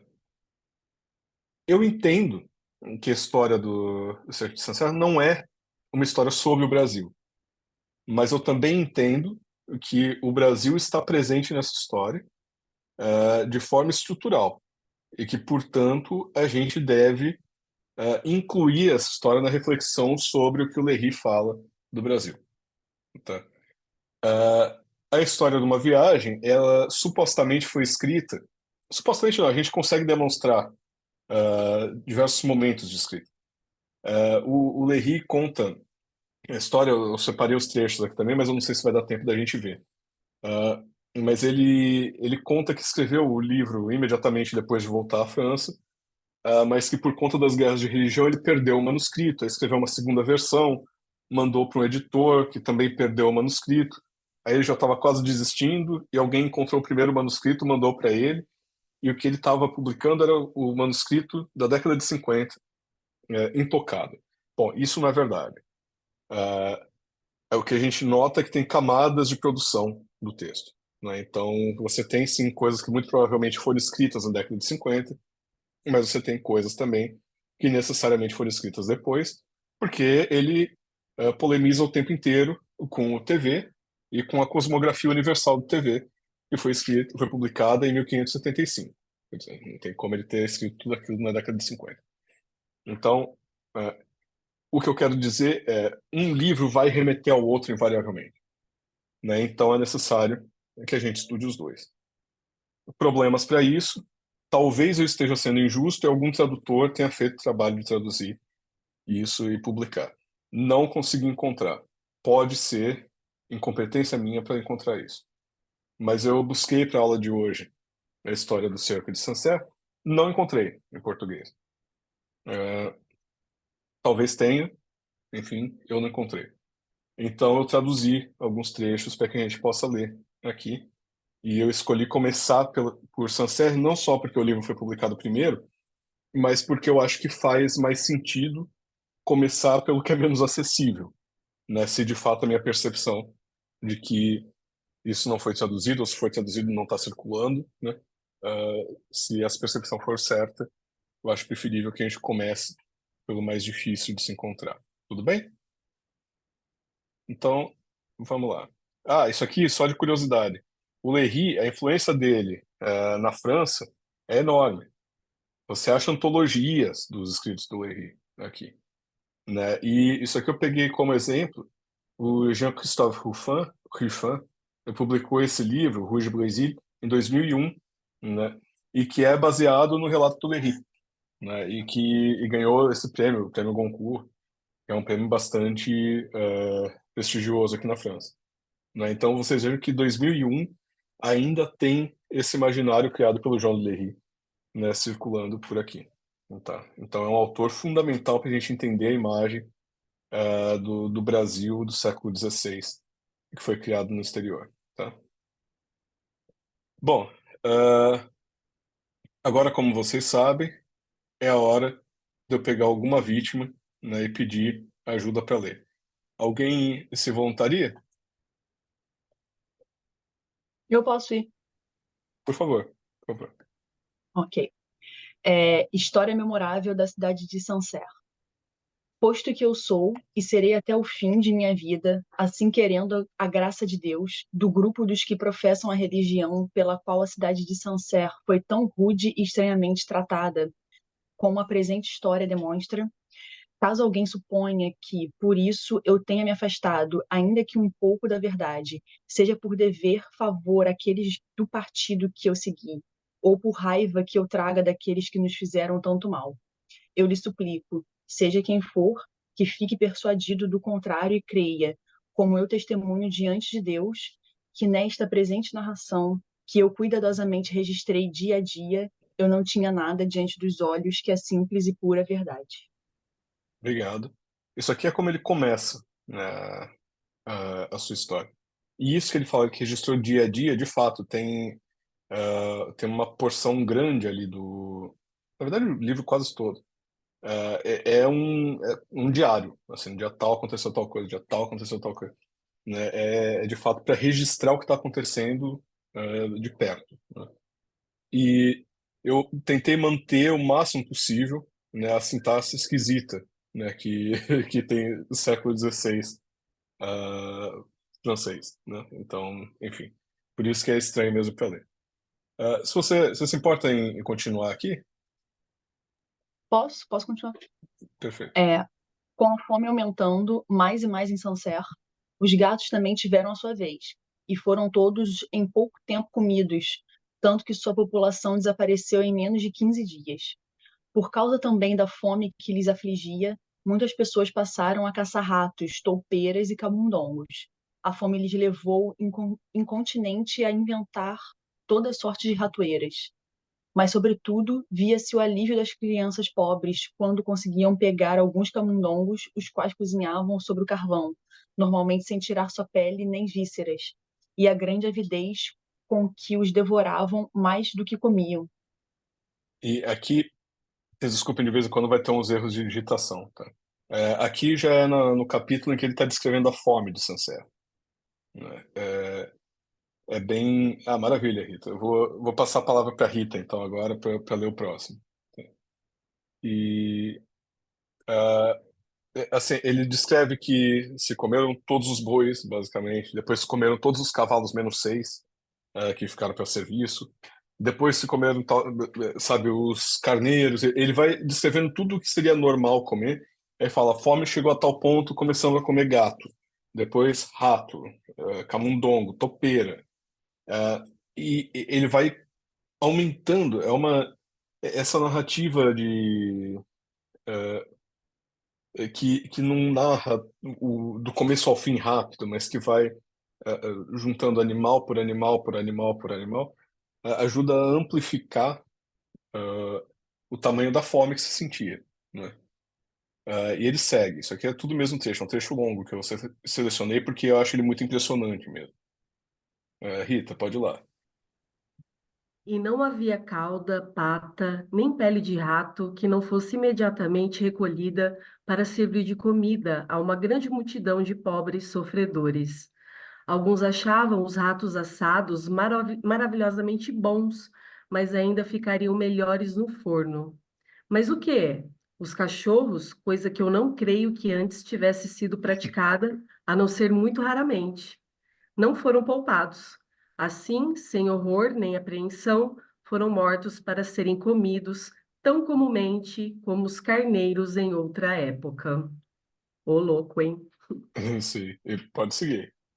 E foram mortos tantos que eram vendidos, uns por 100 soldos, os outros por 6 libras, não sendo raro comprar um quarto de cachorro por 20 ou 35 soldos, a cabeça e o resto sendo vendidos da mesma forma. Muitos diziam achar a carne muito boa, sobretudo as cabeças, os pés e o ventre cozidos com temperos e ervas, da mesma sorte que as cabeças de vitela, cabrito e cordeiro. Então, ele vai mostrando essa dessensibilização do paladar, né? Quer dizer, agora as pessoas estão comendo rato e estão achando bom. Então, poxa, se fosse no forno era melhor. Né? Estão comendo cachorro e estão achando a carne muito boa. Né? A fome causa essa dessensibilização. Ele segue. Você quer seguir, Rita? Ou quer que passe para outro? Pode ser, se alguém quiser ler também, né? Perfeito. Algum voluntário também no chat, é Rita Lees, e aí eu passo para quem se voluntariar no chat. Mas Continua. pode seguir. Sim, sim. No começo de julho, restavam ainda 20 cavalos de serviço que pensavam em guardar para uma situação mais extrema. O ventre vazio e a necessidade, sendo mestra das artes, fizeram que alguns tentassem comer o couro de boi, comer os couros de boi, de vaca, peles de carneiros e outras, supondo que pudessem substituir a carne e os corpos desses animais. E não somente os couros de bois, vacas e outras peles de animais que comumente comemos foram assim ingeridas, mas também os couros de cavalos, as peles de cachorros e outros animais inusitados para se manger foram preparados. Manger, desculpe, para se comer. Sim, de Escapou. comer. Foram preparadas e comidas da mesma sorte. Já está afrancesado, né, Caio? Não, pior que escapou mesmo. Porque eu ia traduzir só um trechinho. E aí eu achei esse trecho todo tão bom, assim, tão É bom. importante, que eu falei, eu vou continuar traduzindo. E aí não deu tempo depois de revisar tudo, né? Mas Uhum. então umas gralhas assim vão passar. Então vocês veem, agora já não é mais nem a questão da carne, agora já está no couro desses animais, né? E tá tudo muito bom. As pessoas estão aceitando comer. Ó, ninguém se voluntariou no chat. Alguém, alguém se voluntaria? Eu, Vai lá, Mariana. ao voltar de uma viagem que eu fiz na terra do Brasil, dita América, no ano de 1558, tendo passado 5 meses sobre o mar sem botar o pé na terra, e durante a fome que nós passamos por um mês inteiro, nós somos obrigados a comer rodelas de couro seco, feitas da pele de um animal grande como um touro de um ano, que os selvagens chamam de tapirossu, tapirossu, Tapiruçu. mas nós os fizemos somente assar sobre os carvões em pequenos pedaços, e não pudemos inventar uma forma de os amolecer como fizemos com os couros secos em Sancerra. Minha Quer vida. dizer, já começou isso que eu falo para vocês da comparação, né? Falo, bom, eu voltando do Brasil, né? A gente passou fome também e a gente tentou comer o couro seco. Tapiruçu se não me falha a memória, é a anta, né? E a gente tentou comer o couro seco, mas a gente não desenvolveu essa técnica que o pessoal aqui em Sancerre desenvolveu para tentar amolecer o couro, né? O couro já seco é diferente de você comer a pele do animal que acabou de morrer, né? O couro seco ele vai ser usado para fazer roupa, né? E então, enfim, a gente tentou comer lá, mas não deu muito certo. Aqui em Sancerre o pessoal achou uma forma de amolecer. E ele descreve as formas de fazer isso, é porque eu tive que selecionar, né? Mas vou seguir. Você quer continuar, aqui? Sim, Pode seguir. mas como se passa que aqueles que têm fome aproveitam tudo, os couros e as peles começando a rarear e a diminuir, os mais sutis e engenhosos começaram a provar e testar o pergaminho. O que, sendo bem-sucedido, a necessidade era tanta que não somente os pergaminhos em branco foram comidos, mas também as cartas, títulos, livros impressos e manuscritos, não havendo dificuldade em comer os mais velhos e antigos, de 100 a 120 anos. Então, percebe, já começa a usar a matéria orgânica do livro, né, do papel, do pergaminho, né, como fonte de alimentação. E aí ele também descreve toda a forma como essa fonte era preparada para comida. Agora já não é mais o animal propriamente, né? A gente já está transcendendo aí o ponto. E pode seguir, pode seguir. E aí E alguém para já não se voluntaria para o alguém, próximo, mas tá bom. você pode seguir nesse.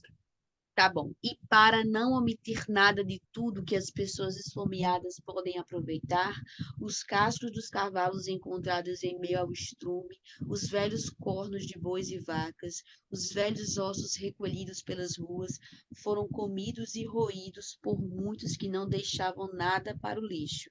Nem mesmo os patos e galinhas ousavam ciscar por ali. As crianças que também tinham cintos de couros metiam sobre o carvão e imaginavam comer um prato de tripes. Então, quer dizer, agora você já está comendo roupa, né? Casco de cavalo, Exato. chifre de boi. A coisa está completamente já fora do, do praticável, né? Quem que se voluntaria para seguir? Vamos lá, força.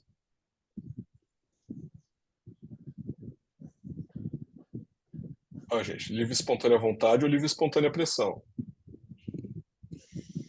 Uh, Alain Venere, você pode ler?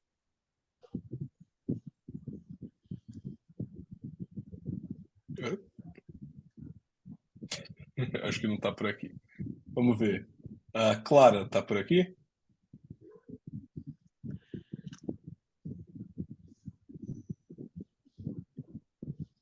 Eu posso Não. continuar. Você pode continuar? Eu Por posso. favor. Mas, ó, como Maravilha. diz o profeta Jeremias, o livro de suas lamentações dos habitantes de Jerusalém, os quais, estando acostumados a comer as carnes delicadas, pereceram pelas ruas e pastavam nos excrementos dos homens e das bestas durante o cerco. Isso não foi também praticado em Sancerre? Pois eu posso afirmar que as fezes e excrementos humanos foram coletados e utilizados como comida. E de resto recolhiam todo tipo de excremento e vilanias pelas ruas, raspando os excrementos para buscar velhos ossos, cornos e outras coisas, o que é impossível de crer a quem não o tenha visto. Caraca. É. Não, piora muito, né? E agora já tem um significado bíblico que ele está juntando a isso, né? Quer dizer, você já tem excremento humano sendo comido, né? E é um desespero total. Deixa eu só ver se o próximo, porque deixa eu só confirmar aqui um segundinho. Uhum. Ah, bom, antes daquele ali, uma coisa que é bizarra pra gente é porque a questão do excremento, lógico, ela é mais, ela causa nojo, né? Quando a gente pensa. Mas ele também comenta, por exemplo, como que as pessoas faziam pão de pedra, né? Como as pessoas começaram a usar matéria inorgânica praticamente, sabe? Coisas que não são comestíveis para fazer comida, porque não tinha mais o que fazer, né? E aí, nesse momento em que não há mais o que se fazer, né, acontece o grande tabu, né, da antropofagia, toma forma, né? E, e ele vai descrever isso também, né, que é o próximo trecho. Você pode continuar? Sim. É, mas, ó Deus eterno, veja-se ainda o combo de misérias e do julgamento de Deus. Pois como ele protesta em sua lei, Levítico 26, Deuteronômios 28, que ele reduzirá aqueles que não obedecerem aos seus mandamentos em tal sorte, que durante o cerco ele fará que as mães comam seus filhos. Os presos em Sancerre, ainda que sofressem o cerco não por causa de seus pecados, mas por sua querela e pelo testemunho de sua palavra, viram cometer-se esse crime prodigioso, bárbaro e desumano, perpetuado dentro de suas muralhas. Uhum. Pode seguir, pode seguir. Pois no dia 21 de julho foi descoberto e verificado que um produtor de vinho, Não, é é vinho, isso, vinho? desculpe. Não, é erro de É, digitação. Vinho. que um produtor de vinho de nome Simão Potar, Eugênia, sua mulher, e uma velha que permanecia com eles, nomeada Philippe de la Feia, também conhecida como Emery ou Esmery, tinham Uhum. comido a cabeça, o cérebro, o fígado e o coração de sua filha, que tinha cerca de 3 anos, morta, no entanto, de fome e de causas naturais. Nossa. A dúvida em relação ao coração ali é porque ele não usa a palavra cœur, né? Ele usa Ah, uma palavra que seria traduzido como pressão, alguma coisa assim, né? ah, Mas pela descrição que ele faz do corte que tem no peito dela e tal, tudo indica se tratar do coração. Ele provavelmente está usando o eufemismo, né? Para não ter a imagem de alguém comendo um coração, provavelmente, né? Bom, então vocês veem que aqui saiu completamente de controle, né? A situação. Você quer continuar lendo ou quer que passe para outro? Posso? Pode ser. Ah, tá. Ah, Ah, não, tá. é. Vai ficar Foi a nós duas, Mariana? é? Pode Tá, ser, não, professor. vai lá, Mariana, aí depois a gente reveza. Tá bom, pode ser revezar. O que não foi sem grande surpresa e susto de todos que ouviram essa história, estando eu próximo do lugar onde habitavam e tendo visto o osso e o resto da cabeça dessa pobre menina, curados e roídos, e as orelhas comidas, tendo em vista também a língua cozida, na espessura de um dedo, que eles estavam prestes a comer, quando eles foram surpreendidos, as duas coxas, pernas e pés em uma caldeira com vinagre, especiarias e sal, prontos a serem cozidos e postos sobre o fogo, os dois ombros, braços e mãos da mesma maneira, com o peito fendido e aberto preparados também para se comer. Eu fiquei tão assustado e perdido que todas as minhas entranhas se viraram. É extremamente gráfico, né, o jeito que o Lery narra. Descritivo, né, professor? Bem É, descritivo, é. né? E é por isso que o Lery, ele caiu muito mais no nosso gosto do que o TV. Porque o TV ele narra, mas ele faz muitas pausas para fazer comparações ou com coisas antigas ou com coisas de outros povos, para mostrar o tanto que ele sabe de cosmografia e tudo mais. E o Lery, o narrador dos textos do Lery, é um narrador muito mais próximo com o que se tornaria depois o narrador do romance, né? Então a gente vai seguindo e isso quase parece ficção, né? Quando a gente lê assim, isso não parece muito real. Lógico que todo texto escrito tem um aspecto fictício, né? Assim, tem um aspecto dessa fiction, né? Dessa algo que é feito, é produzido e, portanto, não é um retrato do mundo, né? Bom, retratos também são produzidos, mas não é uma cópia exata do mundo, né? Passa É pelo uma, olhar de alguém. Oi? chega a ser uma descrição subjetiva, porque ele traz muita impressão pessoal e sensação do que ele está passando, a percepção, né? E a Exato. gente vai viajando. Eu estava lendo e a amiga lendo também, e imaginando, e as cenas É, ali, né? Daquela época e tal, e todo mundo é meio exato. louco. E esse eu do Lery, né, esse narrador, né, que ele cria, né, que se identifica em alguma medida a ele mesmo, não como expressão de subjetividade, né, mas esse, essa primeira pessoa, ela é muito particular dele, assim, né, é muito diferente do narrador de TV. É muito diferente do É, narrador das cartas do Vespúcio, por exemplo, né, é outra coisa, né, e é por isso que o Lery, ele é gostoso de ler também, para ler. Você não tem nenhum interesse acadêmico no tema, você quer sentar e ler, você lê o Lery, né, com prazer, com deleite, né? O TV, ele já exige um esforço maior, né? O Lery não. Ele trabalha muito com a nossa imaginação, né? De um é. jeito muito positivo. E, bom, vamos seguir aqui. Ô, professor, eu Sim. gosto muito de Flaubert e Balzac, e eles escrevem Uhum. muito assim, não é? Eu vi Então, muito essa descrição. Será que é uma influência, uma eu não referência dos pensaria. escritores? Desculpe. Eu não pensaria em termos de influência nesse sentido. Eu pensaria mais assim, numa semelhança. Sabe? Eu acho que há semelhança, sim. Inclusive, há estudos sobre isso, sobre como tem gente que diz, e tem um problema de anacronismo nisso, mas enfim, tem gente que diz que o Lery é um dos primeiros escritores que usam essa uma subjetividade romanesca, digamos assim, Ah, né? É anacrônico dizer isso, não é isso que ele está fazendo. A gente sim. consegue encontrar outros textos da mesma época em que fazem algo relativamente parecido, né? Ele tá tem uma regrinha de ouro para nos cometer anacronismo, né? É assim, não existe um homem à frente do seu tempo. Todo homem é um homem do seu tempo. Todo, Sim. todo, sem exceção. Assim, então sempre que fala, nossa, ali ele já estava fazendo o que os outros. Não, ali ele estava Uhum. fazendo algo possível em sua época. Então a gente tem que pensar em como lidar com isso, né? E como que as pessoas dessa época lidavam com isso, para a gente poder reinterpretar. Agora, de fato, há semelhanças, né? O Lery, para nossa sensibilidade, a gente lê o Léry e a gente sente que ele é muito mais romanceado nesse sentido, né?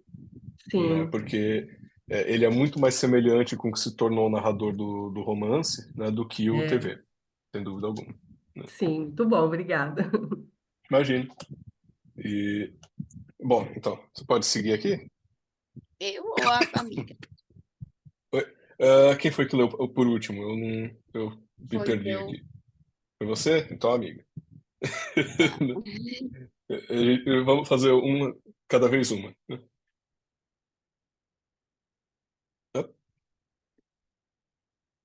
É a amiga que vai ler, né? Isso, isso. Cadê É, ela? Jéssica. Peraí.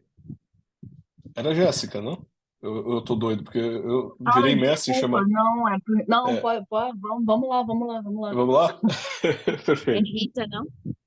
É, pois ainda que eu tenha morado 10 meses entre os selvagens americanos na terra do Brasil, lá tendo visto frequentemente que comiam a carne humana, pois eles comem os prisioneiros que tomam nas guerras.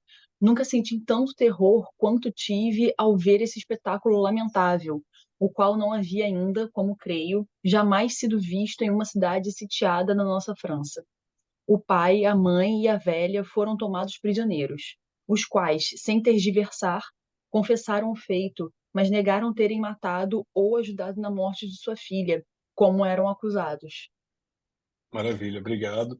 E aí, realmente, você falou a verdade. Eu acho que era a Rita que estava lendo também, né? É porque eu não fico vendo a lista das pessoas aqui, eu só ouço a voz. Mas a Rita tá por aí? Tô. Tá, você pode ler o próximo, então? Aqui. Pronto. Rita. Ai, desculpa, eu cliquei, estava mudo. Não, tranquilo. E a mãe foi além, dizendo que o esquartejamento se deu contra sua vontade, pois depois de amortalhá-la e deixá-la sobre um baú e ir à cidade para um assunto qualquer, ela tinha intenção de enterrar sua filha ao retornar à casa. Mas estando de volta, ela encontrou o corpo de sua filha despido da roupa em que havia sido posta, e aberto e cortado. Aí, no caso, o cor, né, de que corta. Uhum. E as tripas postas fora do ventre, a cabeça e a língua em uma panela perto do fogo que fervia. Protestando ao seu marido, ele lhe disse que foi incitado a fazer isso pela velha Philip, que a gente fala, Felipe. Acho que Felipe, sim. e que lhe havia dito que seria uma judiação deixar essa carne apodrecer na terra, e ainda que o fígado era bom para a sua saúde. Então a velha e ele comeram primeiro, e ela os acompanhou também. Pois é. Então vocês vejam aqui tem uma outra questão fundamental aqui, que é a imagem dessa velha, tá? Isso é um lugar comum das narrativas sobre a América, portuguesa também, portuguesa, sobre a América. E que saiu um livro, inclusive, um bom tempo atrás, chamado, se eu não me engano, é a Velha com os Seios Pendidos, alguma coisa assim, os seios caídos, né? O livro tem em inglês e tem em francês, se não me falha a memória, que é justamente sobre esse tipo de imagem, né? E que tem muito a ver com o imaginário da bruxa que nós temos, né? E essa velha que leva o casal a fazer o ato, a cometer o ato de transgressão do tabu, né? Nós vamos ter nos relatos sobre a América muito a imagem da velha faminta, assim, a velha indígena faminta, que adora estar sempre mastigando um pouco de carne humana, né? É uma figura recorrente. Então, e quando eu falo que tem sempre um quê de ficcionalização, é nisso, né? Tudo bem que pode ser uma enorme coincidência que tantas velhas façam tantas coisas assim, né, nessa época, mas muito mais provável é que elas também ocupem um lugar na imaginação que permita até que sejam acusadas dessa forma, né? E que se torne verossímil, né? Mas enfim, vamos seguir aqui. Pode seguir a leitura. Agora Ah, tá. a Mariana Eu, agora? vou- eu posso continuar e a Mariana lê na sequência. Tá, tudo Tá bem, vai lá. certo, então, Rita. Tá. Por todos aqueles crimes, o dito Potar, pai do condenado, o pai, né, foi condenado a ser queimado vivo, a mulher estrangulada e seu corpo, e aquele da velha, que foi desenterrado, queimados também. É O só que uma foi questão. Nesses 3 pontinhos aí que eu coloquei, eles contam que a velha morreu na prisão, tá? É por isso que o corpo Ah, da velha foi desenterrado. Mas pode sim. seguir. O que foi executado no dia 23 do mesmo mês. O marido, a mulher e o corpo da velha desenterrado foram levados da prisão até o lugar do suplício. Se há alguém que acha essa sentença muito rigorosa, peço que considere o estado ao qual a cidade de Sancerre estava reduzida e quão perigosa seria a consequência de não punir com tal rigor aqueles que tinham comido a carne dessa criança. Exato. Bom, e aí ele vai seguir listando todas as possíveis consequências disso, porque, enfim, nesse caso, de fato, a criança estava morta já. Pelo menos é isso, é esse consenso que se chega, né? Quando os pais comem o corpo da criança, a criança morreu, já tinha morrido de causas naturais. Os pais são condenados à morte porque o conselho, enfim, as pessoas responsáveis por julgar, chegam à conclusão de que eles tinham condição de não passar por isso, de não fazer isso, não cometer o ato. Eles podiam. Conseguem me ouvir? Eu tive que tirar aqui que acabou a bateria do fone. Eles tinham a possibilidade de não comer a carne da filha, porque eles não estavam numa situação tão extrema quanto outras pessoas na cidade de Sancerre. Então, por isso que eles são punidos dessa forma, né? Mas a questão é, a punição tem que ser exemplar para coibir que outras pessoas sigam isso. Agora, a questão que me... Deixa eu só confirmar se não tem mais nada aqui de Sancerre, que eu acho que não. Agora já vem para o Brasil.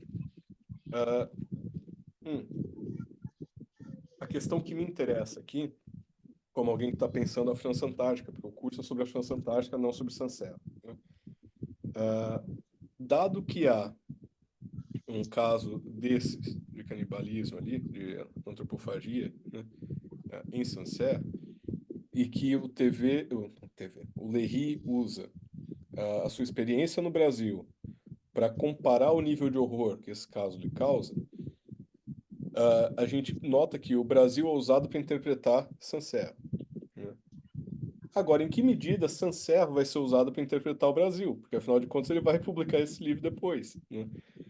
Então, é por isso que eu quis trazer isso tudo, porque eu acho que, em grande parte, a virada de interpretação da antropofagia que o Léry propõe, né, de que ela seja pura e simplesmente algo do domínio da vingança e não do apetite, tem muito a ver com a experiência que ele mostra aqui no Cerco de Sancerre, da dessensibilização do apetite dos seus compatriotas, não é? E que leva a um ato de canibalismo. E ele, comparando o que ele viu no Brasil ao que ele viu na França, o do Brasil precisa ser ressignificado, percebe? Porque não é o mesmo fenômeno. Simplesmente não é. Porque vocês têm ali 3 pessoas comendo o corpo de uma pessoa. E de uma forma muito nitidamente para fins de alimentação, né? Quer dizer, estão sentados à mesa, né? Eles estão de fato comendo a carne como eles comeriam qualquer carne. E não é isso que se vê nos Tupinambás. Quer dizer, no caso dos Tupinambás, você tem um ritual enorme. Vem várias tribos para dividir o corpo, às vezes, de um prisioneiro. E então, assim, não é para fins de alimentação que os Tupinambás comem a carne. É para outros fins, né? Que ele associa pura e simplesmente com a vingança. A vingança é uma parte central, mas não é a única. Mas é a parte central, de fato, desse ritual, né? Então, por isso que eu achei necessário que a gente visse essa questão de Sancerre para poder chegar no Brasil. Porque eu acho que uma coisa complementa a outra necessariamente. disse e repito, eu vi que alguém colocou links aqui. Ah, tá, os filmes sobre a França Antártica. Maravilha, obrigado, Jorge. E, é, assim, o, eu disse e repito, eu não achei tradução dessa questão de Sancerre. Eu, se de fato se confirmar que não há tradução, eu vou tentar traduzir esse livro, porque precisa ser traduzido e publicado, né? Porque senão não dá, não dá para continuar lendo o Léry como se ele não tivesse escrito isso, né? Porque eu acho que um livro necessariamente influencia o outro. Mas enfim, eu quis trazer aqui para que vocês saibam da existência disso. Mas vamos agora para o livro que costuma ser o único que a gente vê do Léry. Eu vou fazer uma coisa que em geral eu não faço, que é começar pela dedicatória do livro, né, que por mais que seja um dos principais, um dos primeiros textos de fato que tem no livro, normalmente a gente acaba lendo depois, porque é um preambular que muitas vezes só faz sentido quando você conhece o livro. Mas nesse caso, o Léry, ele de cara, ele vai situar o livro, né, já na dedicatória. Então é necessário começar por aqui. Quem que vai ler agora é a Mariana? Eu. Sim, Isso. pode ir lá, Mariana. Aqui, isso a gente já tem tradução, tá? Tanto é que por isso que eu não Tá. copiei o trecho, eu tirei o screenshot só. Mas pode seguir. História de uma viagem feita à terra do Brasil. Ao ilustre, dedicatória de Jean de Léry. Ao ilustre e poderoso senhor Conde Francisco de Coligny, je pense que c'est comme ça, senhor de Châtillon, governador por graça del rei da cidade de Montpellier. Senhor, levado pelo reconhecimento que devo à memória daquele por intermédio de quem Deus me permitiu ver as coisas com que escrevi a presente narrativa, tendo voz a ele sucedido justo, me parece ter audácia agora de vô-la apresentar. Como minha intenção é a de perpetuar aqui a lembrança de uma viagem feita expressamente à América para estabelecer o verdadeiro serviço de Deus, tanto entre os franceses que para aí se haviam retirado, como entre os selvagens que habitam esses países, estimei de meu dever levar à posteridade o nome daquele que foi a causa e o motivo da expedição. Em verdade, considerando que não houve em toda a antiguidade de um chefe francês e cristão que estendesse o reino de Jesus Cristo, Rei dos reis e Senhor dos senhores, e os limites de seu príncipe soberano a país tão longínquo. Ninguém poderá exaltar demasiado uma tão santa e realmente heróica empresa. Quer dizer o que isso? Empresa, né? É Sim, empresa mesmo. tem um sentido próximo do que a gente usa hoje para empreitada, sabe? Esse Ah, trabalho. É nesse sentido que se usa. Também pode ser usado, às vezes, para dizer. Você pode, metonimicamente, pensar a empresa como um brasão, algo desse tipo, né? isso. Mas é isso. Tá? Pois, embora digam alguns, em vista de pouco tempo que tais coisas duraram, e de não haver no momento neste país nenhuma religião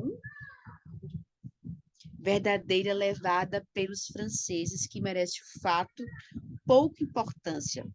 Afirmo o contrário e sustento que, assim como o Evangelho do Filho de Deus foi de nossos dias pregado, nessa quarta parte do mundo chamada América, se o empreendimento tivesse continuado tão bem quanto começou, tanto o reino espiritual como o temporal aí se achariam enraizados em nossa época, e mais de 1000 súditos da nação francesa aí estariam agora em plena e segura posse, para nosso rei, daquilo que espanhóis e portugueses deram aos seus. Tá, só um Continuo? segundinho, só para eu poder Tá. comentar.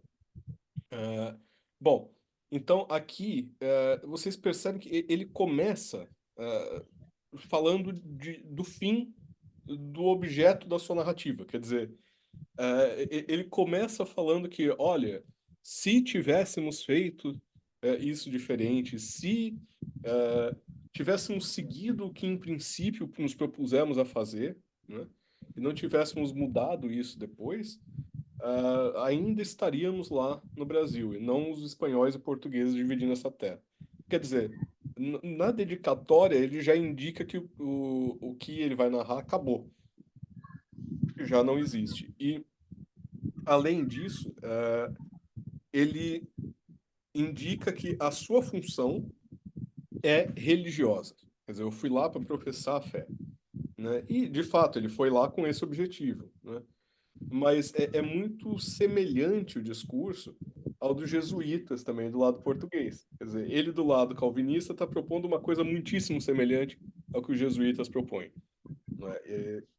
E há uma crítica, de certa forma, ao rei da França, aos reis, né, no plural, da França, né, que é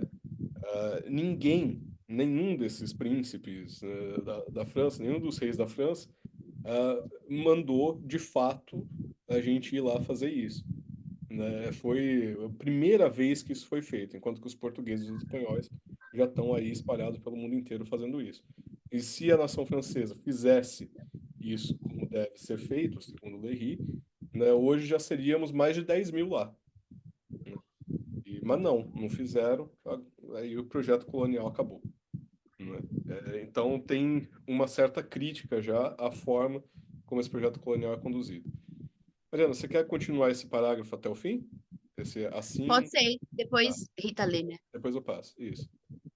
Assim como não se deve imputar aos apóstolos a destruição das igrejas que eles construíram, nem a ruína do Império Romano aos bravos guerreiros que lhe conquistaram tantas belas províncias. Somente louvados merecem ser os que assentaram os primeiros alicerces das coisas que eu refiro em relação à América. Deve-se atribuir o erro e a descontinuidade a Villegagnon. Je pense que c'est comme ça. E aqueles que com ele, contrariamente ao que fizeram de início e o que haviam prometido. Em lugar de continuar a obra, abandonaram a fortaleza que havíamos construído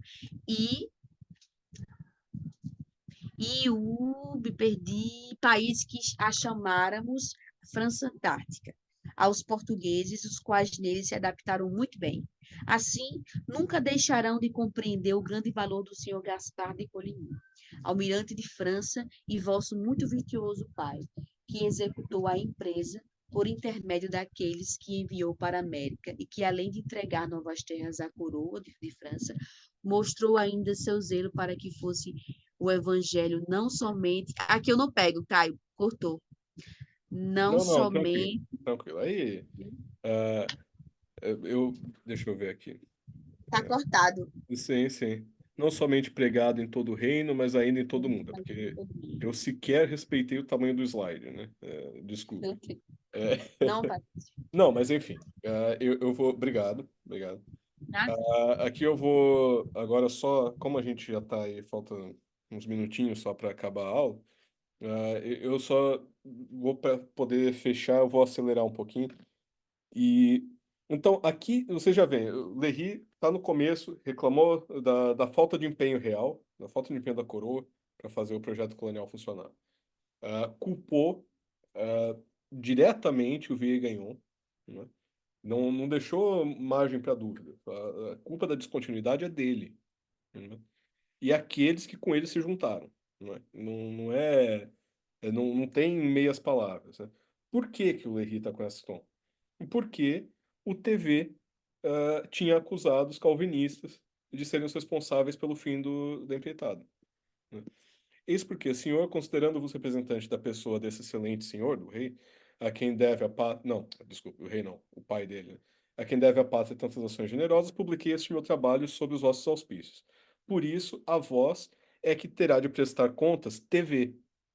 Botou o nome, botou o nome para jogo, né?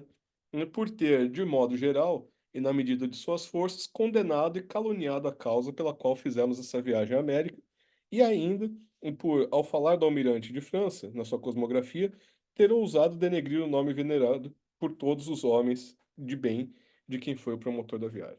Então, já na dedicatória, tá claro, não, ele tá menos dedicando o livro a alguém do que acusando as pessoas pela falha da empreitada colonial, né? E, enfim, eu não vou ler isso tudo, Eu quero finalizar pelo começo, né? Que é justamente essa parte em que ele conta o processo de produção desse livro. E aí, com isso, a gente finaliza, porque não tem como realmente ficar seguindo o livro todo. Mas com isso, acho que já se tem uma bela introdução ao Lery para que vocês possam ir ler esse livro depois. Tá? É a Rita que ia terminar? Quem que quer ler? Pode ser. Sim. Pode ser? Tá, Rita, então você lê aqui para mim? Uhum. Como poderiam espantar-se de que somente 18 anos após minha viagem à América tenha eu resolvido a publicar esta narrativa? Pareceu-me útil dizer das causas desse atraso. De volta à França, não tinha eu a intenção de tornar públicas as memórias que escrevera, em grande parte com tinta do Brasil, e ainda na América. Nem as coisas notáveis que observara, mas do bom grado as contava pormenorizadamente aos que me inquiriam, me perguntavam, né? Tendo, porém, algumas das pessoas com as quais mantinha relações julgado que tais coisas eram dignas de ser preservadas do esquecimento, acedi em redigi-las, e já em 1563 entregava eu, ao deixar a cidade em que me encontrava, uma assaz ampla narrativa a um de meus amigos. Mas aconteceu que as pessoas a quem este remeteu o manuscrito, para que me fosse devolvido, o perderam às portas de Lyon e não foi mais possível encontrá-lo. Em vista disso, com a ajuda dos rascunhos que fui solicitar ao copista, reconstituí o manuscrito, à exceção do colóquio em língua selvagem do capítulo 20, de que não existia senão um exemplar. Mas ao terminar essa nova redação, estando eu em La Charité sur Loire, quase eu falei forçado em francês, né? Vi-me forçado a fugir às desordens aí provocadas contra os da religião e a refugiar-me em Sancerre. Depois de minha partida, tudo foi pilhado, e essa segunda cópia de minha narrativa perdida também. Ao relatar, porém, a um nobre fidalgo o primeiro incidente e o nome da pessoa a quem eu entregara o manuscrito, de tal modo se interessou ele por encontrá-lo, que finalmente o achou no ano passado e mo devolveu. Eis porque o que escrevi sobre a América, tendo-me sempre fugido das mãos, não pôde ser publicado antes. Na Então, realidade, ainda havia. desculpa, Oi. só um comentáriozinho. Então vocês percebem, essa justificativa, ela é necessária também, porque senão ele está respondendo a uma dúvida que certamente surgiria, que é, esse sujeito aparece 20 e tantos anos depois, né, Uhum, para atacar o TV, né? Por que não antes? Porque se você queria responder ao TV, por que não respondeu no ano seguinte à publicação do seu livro? Né? Por que é, esperar tanto tempo? Né? sim. E é por isso que Que ele sumiu. se justifica, né? Pode seguir, pode seguir. Na realidade, ainda havia uma razão para isso: o fato de não me sentir à altura de usar a pena, embora ao chegar do Brasil em 1558 fosse publicado o livro intitulado Singularidades da América, redigido pelo Sr. de Laporte, de acordo com as narrações e memórias de André TV, e que, como bem observava o Sr. Fumet, acho que é assim que fala, faz 3 anos, aliás, 10 anos que eu não estudo mais francês, Sim, então, sim, é o senhor desculpa, Firmino. tá? Não, tranquilo. Em seu prefácio, a História Geral das Índias se apresenta prenhe de mentiras, e eu teria conservado o silêncio se o dito autor se houvesse contentado com essa série de erros. Mas ao verificar, neste ano de 1577, pela leitura da Cosmografia de TV, que não somente repetia ele suas mentiras e ampliava seus erros, sem dúvida na esperança de que todos estivéssemos enterrados ou não ousássemos contradizê-lo, mas ainda se valia da oportunidade para detrair dos ministros e imputar 1000 crimes aos que, como eu, os acompanharam em 1556 à terra do Brasil, com digressões falsas e injuriosas. Vi-me constrangido a dar à luz o relato de nossa viagem. E antes de mais nada, a fim de que não se imagine e tenha o meu ressentimento motivos de somemos, aqui transcrevei as calúnias contra nós assacadas no tomo 2º dessa cosmografia, no livro 21, capítulo 2, nas folhas, né? 908. Isso, é os folhos. Obrigado. Eu, obviamente, vou parar aqui, porque a partir daqui ele vai seguir de fato com um ataque ponto a ponto, ele vai, assim, vai atacar de fato o TV de uma forma muito explícita, né? Vou demonstrar que foi um refinado mentiroso e um imprudente caluniador. Quer dizer, não, assim, momento Quercia, né? Ele vai realmente para cima do TV, de uma forma muito explícita, né? E vale muito a pena ler, né? Porque não é só ataque pessoal, é ataque pessoal também, né? Mas você tem questões históricas aqui sendo discutidas, né? Tem uma expressão aqui que ele usa, nesse entre parênteses aqui, né? Sem dúvida, na esperança de que todos estivéssemos enterrados. Quer dizer, depois de terem lido os trechos lá de Sancerre, né, do que descreve sobre Sancerre, você entende por que que ele está falando isso.